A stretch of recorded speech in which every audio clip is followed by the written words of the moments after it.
जय श्री कृष्णा। कैसे हैं आप सब लोग। 2026 स्टार्ट होने वाला है तो हमारे लिए कैसा रहेगा, हमारी राशि पे क्या प्रभाव पड़ेगा।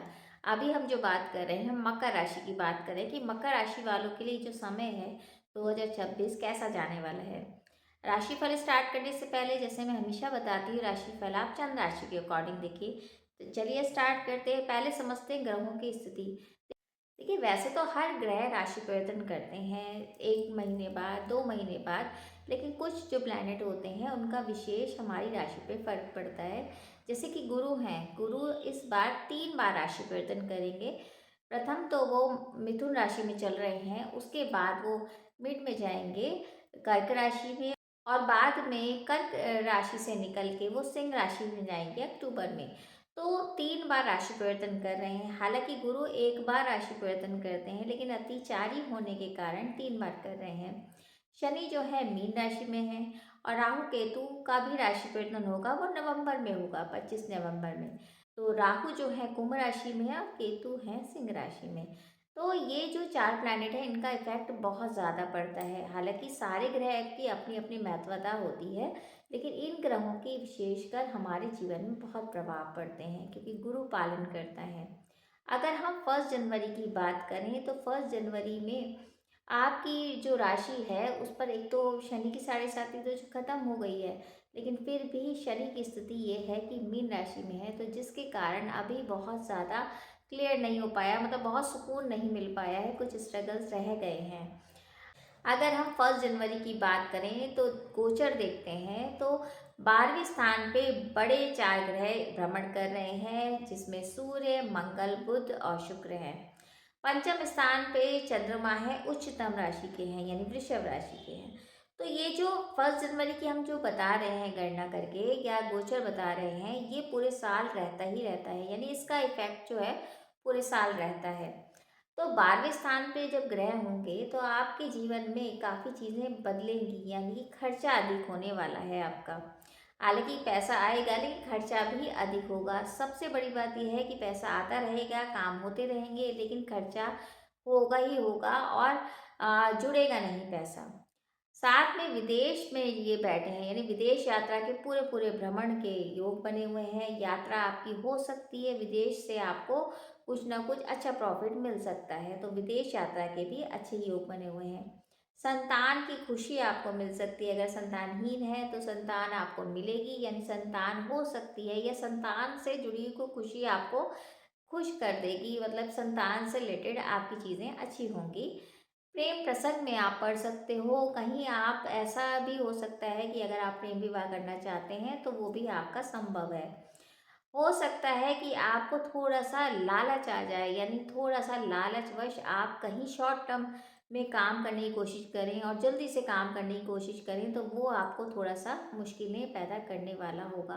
क्योंकि शनि जो है न्यायप्रिय होते हैं, वैसे भी आपकी राशि के स्वामी शनि है, तो जिसके कारण आपको थोड़ा संभल के चलना है, लालच नहीं करना है, और शॉर्टकट नहीं अपनाना है कि अब ये काम बहुत जल्दी हो जाएगा, ऐसा नहीं सोचना है, वरना महा दिक्कत है। रिश्तों में थोड़ी सी कड़वाहट दिख रही है। रिश्तों में अनबन की स्थिति है कि आप शायद मिसअंडरस्टैंडिंग ज़्यादा क्रिएट हो चुकी है, जिसके कारण आप रिश्तों को संभाल नहीं पाएंगे। वहाँ थोड़ा सा मुश्किलें दिख रही हैं। तो ओवरऑल मैंने ये आपको बताया कि ये इस साल कैसा रहेगा, मतलब बहुत संक्षेप में बताया है। लेकिन 12वें स्थान में ग्रह सारे हैं, तो इसका मतलब ये है कि अगर आप किसी को दान करते हैं या किसी के विवाह में कुछ सहायता करते हैं, तो आपके जीवन में काफ़ी बदलाव आएंगे और पॉजिटिव बदलाव आएंगे। क्योंकि शनिदेव यही कहते हैं, किसी की हेल्प करिए, किसी निसहाय की सहायता करिए। तो बस इतना ही ध्यान रखिए। बाकी अब हम जनवरी से लेकर दिसंबर तक का देखते हैं कौन कौन सी सिचुएशन रहेगी और क्या उपलब्धि आपको मिलेगी और क्या सावधानी बरतनी है। तो जनवरी से स्टार्ट करते हैं। तो जनवरी के महीने में आप इमोशनली थोड़े सा परेशान हो सकते हो। प्लानिंग बहुत ज़्यादा हो रही है, काम बहुत ज़्यादा सोचे जा रहे हैं, लेकिन आपको समझ नहीं आ रहा कि किस वे में जाना है, किस रास्ते को पकड़ें कि जिसके कारण आपका जो संघर्ष है वो थोड़ा कम हो। यानी कि जनवरी में आप थोड़ा-सा ना अप डाउन्स की सिचुएशन है, मूड स्विंग्स की प्रॉब्लम, मतलब एक ठहराव नज़र नहीं आएगा। आप काम भी कर रहे हैं, उसका एक दिशा नहीं आपको मिलेगी। तो जनवरी के महीने थोड़ा-सा आप मानसिक तौर से परेशान हो सकते हैं। फरवरी के महीने में आपको जो आप सोच रहे थे प्लानिंग, जैसे जनवरी में जो प्लानिंग का समझ नहीं आ रहा था, फरवरी में ग्रहण भी है तो जिसके कारण ओवरथिंकिंग तो होगी, लेकिन एक दिशा ज़रूर मिलने लगेगी। आपको लगेगा कि नहीं, अब पॉजिटिव हो रहा है, अब हम काम कर पाएँगे। अब सही तरीके से हम काम के हिसाब से चलेंगे तो काम अच्छा होगा। मतलब फरवरी में आपको पॉजिटिव एटीट्यूड के साथ काम करना है और ऐसा जज़्बा होगा आपका कि मैं कर पाऊँगा। तो फरवरी के महीने में थोड़ी एनर्जी आपके अंदर आएगी, लेकिन सेहत का आपको ध्यान ज़रूर रखना है कि दांतों की बीमारी या हड्डियों से रिलेटेड बीमारी आपको परेशान कर सकती है। मार्च की बात करें तो मार्च में भी ग्रहण है, तो थोड़ा-सा मेंटली आप परेशान ज़रूर रहेंगे, लेकिन धन के हिसाब से समय सही है।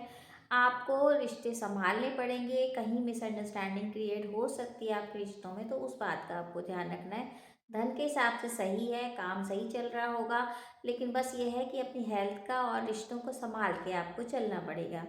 अप्रैल में आपको परफॉर्मेंस का एक अवार्ड मिल सकता है, यानी कि कहीं न कहीं बॉस आपको अवार्ड दे सकते हैं या आपका बोनस आ सकता है या कोई नई शुरुआत आप कर सकते हो। यानी अप्रैल के महीने में बहुत अच्छा समय जाएगा। धन के हिसाब से अच्छा समय है, कोई नई शुरुआत आपका वेट कर रही है। ऐसा हो सकता है कि 2 काम आप कर पाएँ कि या डबल पैसा आपके पास आ जाए या रुका हुआ धन आ जाए। मतलब धन के हिसाब से अप्रैल का महीना बहुत अच्छा रहेगा। मई के महीने में एनर्जी भरपूर रहेगी, यात्राएँ होंगी, यात्राओं से आपको लाभ मिलेगा। यात्राओं में कोई मतलब लंबी यात्रा आप कर पाएँगे, लेकिन वहाँ यात्रा में आपको लाभ तो होगा, लेकिन कहीं न कहीं सेहत के रिलेटेड आपको परेशानी हो सकती है। थोड़ा अपने हेल्थ को लेके आप सजग रहिए, बाहर का ज़्यादा ना खाएँगे तो अच्छा रहेगा। बाहर का ज़्यादा नहीं खाना है, वरना दिक्कतें बढ़ सकती हैं। तो आपको मई के महीने में कुछ अच्छा ही मिलेगा, यानी मई के महीने में एनर्जी भरपूर रहेगी। अब आया जून का महीना, जो कि बहुत अच्छा रहने वाला है। जून के महीने में जो चीज़ आप सोच रहे थे वो चीज़ होनी की होनी है, यानी बहुत अच्छा आपको रिज़ल्ट मिलेगा। नई शुरुआत, नया काम, नया जॉब आपको मतलब मिलना ही मिलना है। यानी जून के महीने में इनकम के नए स्रोत बन सकते हैं, अवार्ड मिल सकता है या फिर कह सकते हैं कि कुछ नई शुरुआत आप कर सकते हो। जिस काम में आप हाथ डालोगे वो काम आपका होगा। तो जून का महीना सबसे बेस्ट है। जून और अक्टूबर का महीना सबसे अच्छा जाने वाला है। जुलाई के महीने में भाई-बहनों में थोड़ी-सी मनमुटाव हो सकता है, यानी आपके रिश्ते थोड़े खराब हो सकते हैं, आप बहुत ज़्यादा कटु वचन बोल सकते हैं, तो रिश्तों को सँभालना पड़ेगा जुलाई के महीने में। तो जो छोटी-छोटी बातें हैं उनको बैठ के आप सुलझा लीजिए तो ज़्यादा अच्छा है, वरना रिश्ते बहुत ज़्यादा बिगड़ सकते हैं। बाकी हेल्थ के हिसाब से ये समय सही है, लेकिन ये कहा जाएगा कि आपके घर में किसी की हेल्थ खराब हो सकती है, उसका आपको ध्यान रखना है। धन के हिसाब से भी समय सही जाएगा। अगस्त के महीने में थोड़ा पैनिक हो सकते हैं, काम थोड़ा स्लो होगा, लेकिन ये है कि आप बेकार में ही पैनिक हो रहे हैं, बेकार में ही मूड स्विंग्स हो रहे हैं। आपको ये लगेगा कि ये रफ्तार से क्यों नहीं हो रहा है, लेकिन थोड़ा-सा अगस्त में आपका स्लो ज़रूर होगा, लेकिन काम पैसों के हिसाब से या धन आने के हिसाब से अच्छा है। ऐसा नहीं है, लेकिन आपको ये लगेगा कि नहीं, इससे अच्छा होना चाहिए, तो ये चीज़ें आपको थोड़ा परेशान कर सकती हैं। वरना धन के हिसाब से सही है, सेहत भी सही है और जो रिश्ते खराब हो रहे थे उनमें थोड़ा सुधार आता हुआ नज़र आएगा। संतान की तरफ से कोई खुशखबरी आपको मिल सकती है। सितंबर के महीने में संतान के विवाह के लिए जो आप चिंतित थे, वो विवाह संपन्न होने का एक समय आ रहा है। यानी सितंबर में आप सोचेंगे कि नई शुरुआत आप कर पाएँ, संतान के हिसाब से आपको खुशी मिलेगी और आपके अंदर एक काम करने का जज़्बा भी होगा। बिज़नेस नया शुरू कर सकते हैं या डबल आपके पास इनकम के स्रोत बन सकते हैं। मतलब पैसों के हिसाब से, धन के हिसाब से बहुत अच्छा समय जाएगा। कोई खुशी मिलने के आपको आसार नज़र आ रहे हैं। अगर अक्टूबर की बात करें तो जून और अक्टूबर तो सबसे अच्छा ही जाने वाला है। अक्टूबर में जो भी आप काम शुरुआत में लेके आएँगे वो काम होगा, नई शुरुआत हो सकती है, नए प्रोजेक्ट पे आप काम कर सकते हैं और रिश्ते भी सुधरेंगे।